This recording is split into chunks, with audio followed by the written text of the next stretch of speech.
آپ کو یہاں پر اہم خبر سے اپڈیٹ کریں اور آپ کو بتائیں کہ انتخابی سرگرمیوں میں تیزی۔ عام انتخابات کے لیے کاغذات نامزدگی جمع کرانے کا آج دوسرا دن۔ سیاسی رہنماؤں کے کاغذات نامزدگی جمع کروانے والا دن ہے اور کاغذات حاصل بھی کر لیے گئے ہیں۔ نواز شریف N15 مانسہرہ سے قومی اسمبلی کا انتخاب لڑیں گے۔ شہباز شریف نے N123 PP 158 سے کاغذات حاصل کر لیے ہیں۔ مریم نواز نے لاہور کے حلقہ N130 سے کاغذات نامزدگی حاصل کیے ہیں۔ مریم نواز صوبائی اسمبلی کی 2 نشستوں سے بھی الیکشن لڑیں گی۔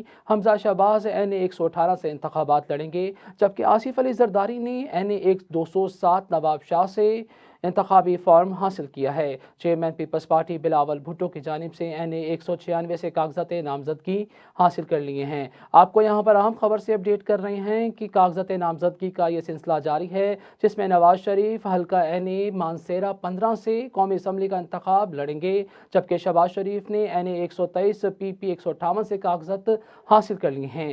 مریم نواز نے لاہور کے حلقہ N130 سے کاغذات نامزدگی حاصل کر لیے۔ مریم نواز صوبائی اسمبلی کی 2 نشستوں سے بھی الیکشن لڑیں گی۔ حمزہ شہباز N118 سے انتخاب لڑیں گے۔ آصف علی زرداری نے N207 نواب شاہ سے انتخابی فارم حاصل کیا ہے، جبکہ چیئرمین بلاول بھٹو نے کی جانب سے N196 سے کاغذات نامزدگی حاصل کر لیے گئے ہیں۔